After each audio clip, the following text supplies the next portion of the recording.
très heureux de vous retrouver dans notre émission Rendez-vous avec Jésus. Comme vous le savez, Rendez-vous avec Jésus, c'est une émission chrétienne basée sur la parole de Dieu, la Bible.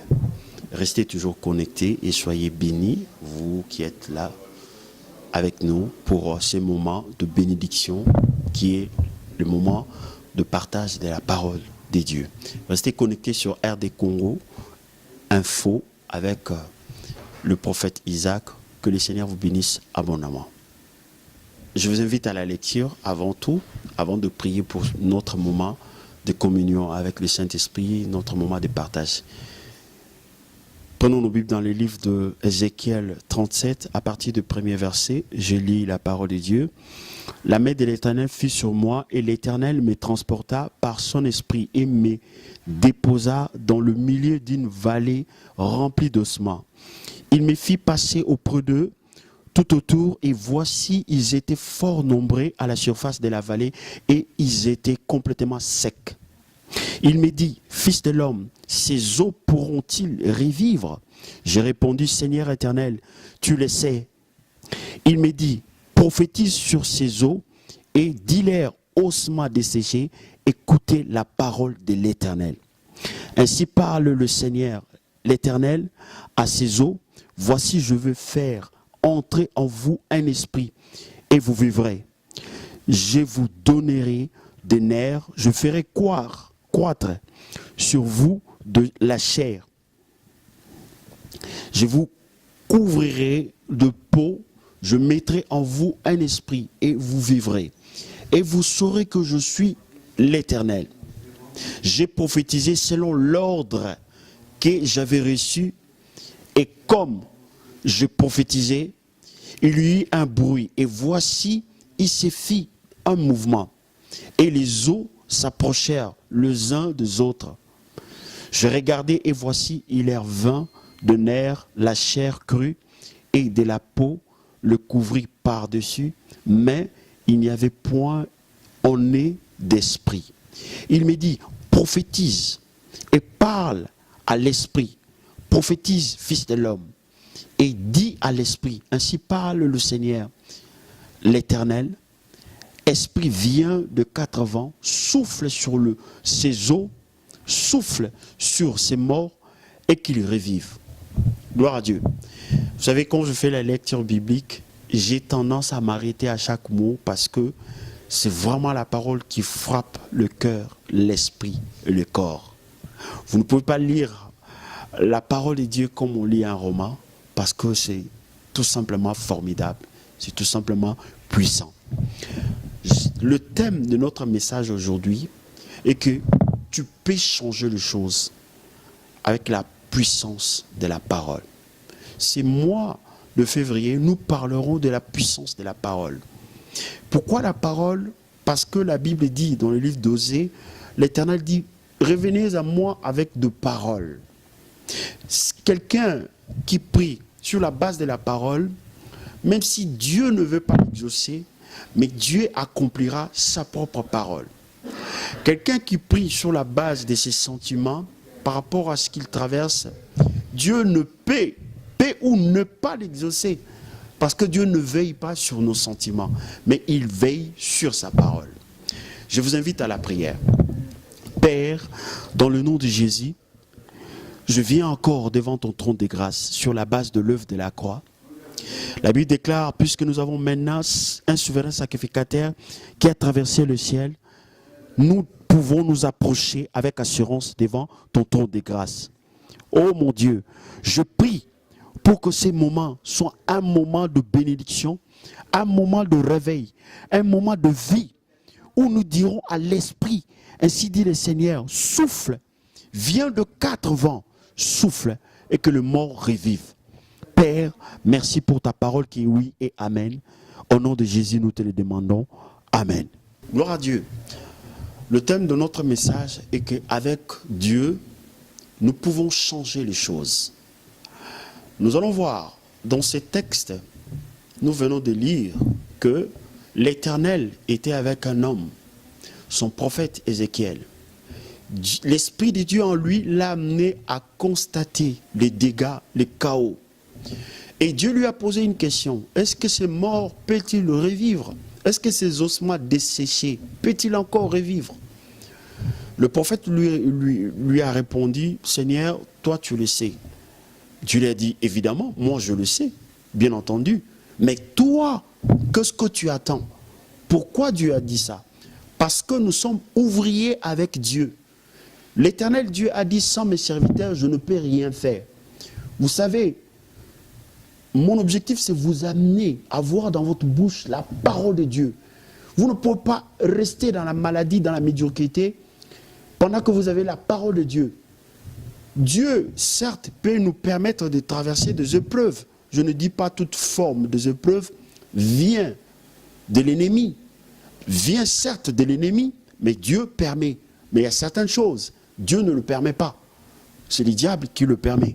Mais nous sommes là pour glorifier Dieu au moyen de la parole de Dieu, de prophétiser, afin que le mort revive. Le mort, dans n'importe quel domaine, avec Dieu, nous ferons des exploits. Au sommaire de notre émission, nous allons prendre le premier point. Le premier point que nous allons partager, c'est nous sommes ouvriers, co-ouvriers avec Dieu. Je vous invite à la lecture dans le livre de 1 Corinthiens 3. 1 Corinthiens 3.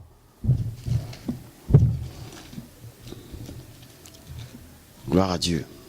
1 Corinthiens 3, au verset 9, il est écrit, « Car nous sommes ouvriers avec Dieu, vous êtes le champ de Dieu, l'édifice de Dieu. » Vous savez, quand l'Esprit de Dieu habite en nous, c'est pour nous pousser à agir. Nous allons y arriver. Mais nous voyons dans ces textes, les textes que nous venons de lire précédemment, la Bible nous dit clairement que nous sommes ouvriers avec Dieu. Dieu ne pouvait pas donner la vie à ces ossements desséchés si son prophète n'avait pas prophétisé.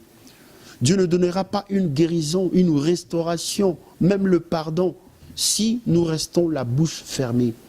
La parole de Dieu dans nos vies, c'est pour que nous puissions prophétiser. Que le Seigneur vous bénisse. Restez connectés. Le deuxième point que nous allons partager avec vous, dans notre thème qui est avec Dieu, nous pouvons changer les choses, c'est avec Dieu nous ferons des exploits. Avec Dieu nous ferons des exploits. Je vous invite à la lecture. C'est même le verset que nous allons prendre. Dans le livre des psaumes 60, verset 14, il est écrit, avec Dieu nous ferons des exploits, il écrasera nos ennemis. Chers amis, l'Éternel Dieu n'a jamais visité, ou l'Esprit de Dieu n'a jamais visité quelqu'un sans pour autant que ce dernier puisse faire des exploits. Je donne toujours l'exemple de ce que nous voyons dans le monde. Un homme, s'il va chez un marabout, je ne parle pas de farceur, de vrai marabout, il va dans des loges. Et quand il retourne, il est célèbre dans les quatre coins du monde. Je ne suis pas en train de me comparer avec des païens parce que la parole de Dieu vient pour nous faire de nous des adorateurs premièrement et que nous soyons à l'image et à la ressemblance de Dieu. Cependant, c'est aussi pour que nous puissions montrer l'évidence parce que Moïse, visité par l'Éternel, quand il est retourné chez Pharaon, Pharaon a vu l'évidence. Il a vu le serpent de Moïse avaler ce serpent. Avec Dieu, nous ferons des exploits. Avec Dieu, nous pouvons faire au-delà de ce que nous pensons. Parce que l'Esprit de Dieu en nous, nous amène dans une autre dimension. C'est pour cela que Jésus pouvait dire à ses disciples, voici le miracle qui accompagneront. C'est-à-dire, Dieu interviendra dans leur vie. Dieu allait intervenir, c'est ça le miracle, c'est l'intervention de Dieu. Le miracle peut être spectaculaire ou pas, mais c'est toujours un miracle, c'est-à-dire que Dieu intervienne. Nous sommes ici dans une émission chrétienne pour parler de Dieu, comment il a marché avec les anciens et il n'a pas changé, il est le même hier, aujourd'hui, éternellement. Lorsqu'on écoute sa parole, lorsqu'on dit Amen à sa parole, on fera des exploits. Nous ne pouvons que faire des exploits. Il n'y a pas d'autre alternative. La Bible dit, avec Dieu, nous ferons des exploits. Je priais avant par moi-même, ou je prenais le traitement par moi-même. Mais maintenant que j'associe Dieu dans cette affaire de maladie ou de travail, dans le recherche ou dans la création d'emplois ou dans mes études, je ferai des exploits, même des capacités que je n'avais pas auparavant, mais avec Dieu, je ferai des exploits. Est-ce que vous pouvez répéter cette phrase avec moi? Dites avec moi, avec Dieu, je ferai des exploits. Alléluia. Que Dieu vous bénisse. Je vous envoie d'aller faire des exploits avec l'Esprit de Dieu. Soyez bénis. Soyez bénis. Nous sommes toujours dans notre mission Rendez-vous avec Jésus. Et sur ces thèmes, avec Dieu, nous pouvons changer les choses.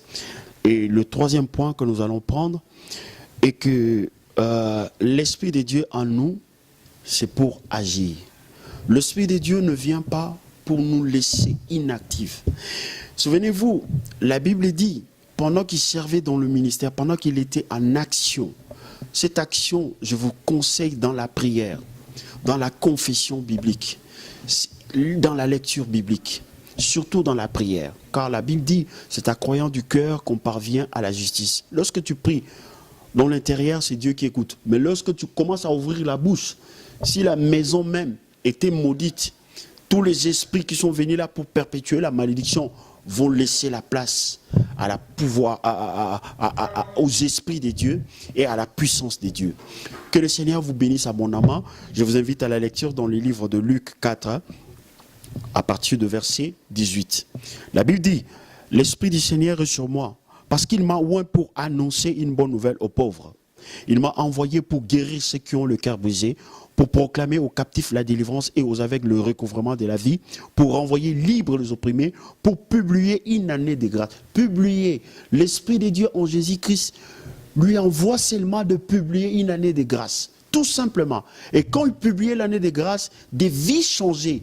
Jésus n'avait pas des amulettes ou des choses comme ça. C'était que la parole de Dieu, animée par l'Esprit de Dieu, il pouvait dire à l'aveugle, au paralytique, prends, lève-toi, marche. Il pouvait faire des choses. Nous croyons à l'Esprit de Dieu. Cet Esprit-là agit jusqu'aujourd'hui. Et nous croyons que l'Esprit, c'est l'excellence. Si tu crois, tu verras la gloire de Dieu. Aujourd'hui, nous sommes à l'ère de l'Esprit. Ce qui est plus important, cet Esprit-là, de notre esprit, nous délivre. Cet Esprit-là nous rend aptes pour adorer le Seigneur. Vous savez, au jour d'aujourd'hui, Dieu ne fait pas des miracles de luxe comme auparavant. La Bible déclare, l'ère vient, elle est déjà là, où les vrais adorateurs adoreront le Père en esprit et en vérité. Vous savez que aujourd'hui, Dieu cherche des adorateurs. Un adorateur, c'est qui? Ce n'est pas quelqu'un qui cherche le miracle. C'est quelqu'un qui croit à la parole de Dieu, que la parole est active. Que la parole de Dieu, c'est quelque chose de merveilleux. Et Dieu nous l'a donné pour qu'on puisse se réjouir. Parce que même si d'autres miracles, nous ne pouvons pas les vivre aujourd'hui. Mais la Bible déclare, quand Jésus viendra, nous porterons des corps incorruptibles. Que le Seigneur vous bénisse abondamment. Recevez le miracle que le Seigneur vous donne au moyen de la parole et laissez le Saint-Esprit puisse agir en vous. Soyez bénis. Gloire à Dieu, restez connectés. Le quatrième point que nous allons développer, c'est avoir l'esprit de la foi. Je vous invite à la lecture dans les livres de 2 Corinthiens, 2 Corinthiens 4, verset 13. J'ai lu au nom de Jésus. Il est écrit, et comme nous avons le même esprit de foi qui est exprimé dans cette parole de l'Écriture, j'ai cru, c'est pourquoi je parle. Nous aussi nous croyons et c'est pour cela que nous parlons. Bien-aimés, je ne suis pas un faiseur de miracles. Je ne suis pas en train d'attiser vos cœurs de suivre le miracle. Le miracle, c'est l'esclave de la parole de Dieu. Quand Jésus a dit que la lumière soit, quand Dieu a dit au commencement que la lumière soit, le miracle s'est suivi naturellement. Le miracle vient lorsque la parole de Dieu est considérée en tant que telle.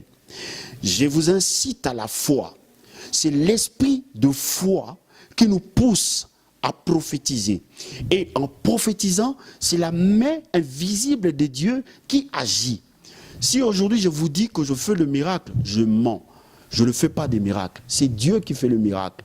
Mais nous prophétisons par l'esprit de foi qui est en nous. L'apôtre a dit, puisque nous avons le même esprit que Moïse avait, que Josué avait, nous parlons. Quelqu'un peut nous traiter comme le fou, c'est une personne, voilà, il dit des choses médiévales qui sont passées. Mais laisse-moi vous dire, dans la parole, il est écrit que c'est l'esprit de foi qui a poussé Paul à parler. C'est l'esprit de foi qui me pousse à parler. Parce que Jésus a dit, vous recevez une puissance. Le Saint-Esprit survenant sur vous, vous serez mes témoins. Cela veut dire quoi? Cela veut dire, je vais continuer à faire des choses, à faire des miracles. Mais vous serez là pour observer. Seulement vous, annoncer la bonne nouvelle. C'est pour cela que je vous annonce aujourd'hui, avec la parole de Dieu, nous pouvons changer les choses. Avec l'Esprit de Dieu, nous pouvons changer les choses. Comment changer les choses? Nous prophétisons tout simplement et la main invisible de Dieu agit. Lorsque nous prions pour la maladie, nous ne voyons pas ce qui se passe dans le monde spirituel. Mais Dieu, de toute grâce, agit au moyen de la prière et au nom de Jésus, nous voyons les choses s'accomplir. Aujourd'hui, je vous invite encore à avoir cette force de changer les choses par la foi. Vous savez quoi? La Bible déclare que la foi est une ferme assurance de choses qu'on espère, une démonstration de celles qu'on ne voit pas. Nous croyons, nous disons, nous démontrons à Dieu des choses et Dieu agit. Nous parlons, la Bible dit, si tu crois, tu verras la gloire de Dieu. C'est Dieu qui nous fait voir sa gloire. Et avec le pouvoir de la parole, nous pouvons changer les choses. Avec Dieu, nous pouvons changer les choses. Avec Dieu, nous ferons des exploits. Que le Seigneur vous bénisse abondamment. Gloire à Dieu. Chers amis, au début, nous avons vu comment le prophète qui marchait avec l'Éternel, Dieu lui a poussé à parler. Il dit prophétise, c'est-à-dire parle de ma part. Prophétiser, ce n'est pas faire la divination, c'est parler de la part de Dieu. C'est de dire tout simplement, il est aussi écrit, où ainsi parle le Seigneur, selon la parole. Et le prophète Ézéchiel a prophétisé, ça veut dire, il a parlé de la part de Dieu, en disant, ainsi parle le Seigneur, esprit vient de 4 vents, nous avons vu la manifestation de la puissance de Dieu. Ces messages vous a été donné pour que vous puissiez vous lever là où vous êtes en commençant à prophétiser. Ne vous attendez pas au miracle, mais attendez-vous à ce que votre travail, votre part soit faite. Dieu qui est le maître des temps et des circonstances, qui est dans sa souveraineté, décidera de ce qui va advenir. Ne soyez pas flatteurs de miracles, mais soyez de prophètes de l'Éternel. Gloire à Dieu. Donc, comme je vous ai dit, avec Dieu, nous pouvons changer les choses. Le prophète, il était avec Dieu. Dieu lui a dit de prophétiser, de parler de sa part. Je répète encore, il ne faut pas être fan de miracles, mais plutôt vraiment adorateur de Dieu. C'est de passionner de la parole de Dieu. Parler de la part de Dieu. Prophétiser, ce n'est pas faire la divination. C'est parler, c'est dire ainsi dit le Seigneur. Comme le prophète Ézéchiel a dit, ainsi dit le Seigneur, esprit vient de 4 vents, souffle, et que le mort revive. Je vous invite à la prière, je vais vous inviter à la prière. Maintenant, nous allons prier pour que la grâce et la miséricorde de Dieu se manifestent et que l'Esprit de Dieu puisse nous amener partout, dans tous les domaines de notre vie où il y a des ossements desséchés et que vraiment le mort puisse revivre encore. Au nom de Jésus-Christ de Nazareth, prions. Seigneur, dans le nom de Jésus, Père éternel, toi le Dieu d'Abraham, d'Isaac et de Jacob, Dieu le Père de notre Seigneur Jésus-Christ, c'est dans le nom de Jésus, en vertu de l'œuvre de la croix, nous venons devant ton trône de grâce pour te bénir et te remercier pour ton esprit qui a conduit ton prophète à prophétiser, c'est-à-dire à parler de ta part, afin que la vie puisse pénétrer dans les ossements desséchés, là où il y avait le chaos, le désespoir. Aujourd'hui encore, Seigneur, tu connais nos maisons, tu connais ce qui se passe dans nos vies, tu connais, Seigneur, tout ce qui peuvent nous porter préjudice, Seigneur, dans nos travails, dans nos études, Seigneur, dans tout ce que nous faisons. Nous venons devant ton trône de grâce pour te bénir premièrement pour ta parole qui est la vérité, ta parole qui est oui et amen.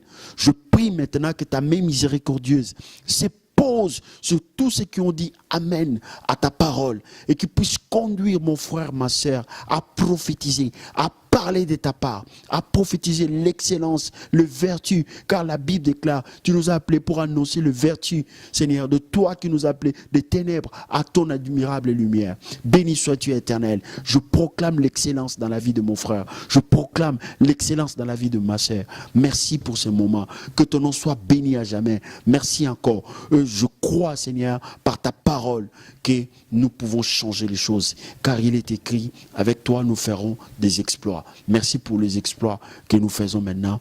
Dans le nom de Jésus, nous te le demandons. Amen. Gloire à Dieu. Nous sommes arrivés à la fin de notre mission. Comme je vous dis, restez connectés. Merci pour votre fidélité et rendez-vous à dimanche prochain. Que le Seigneur vous bénisse abondamment. Soyez toujours connectés sur RD Congo Info. Que Dieu vous bénisse.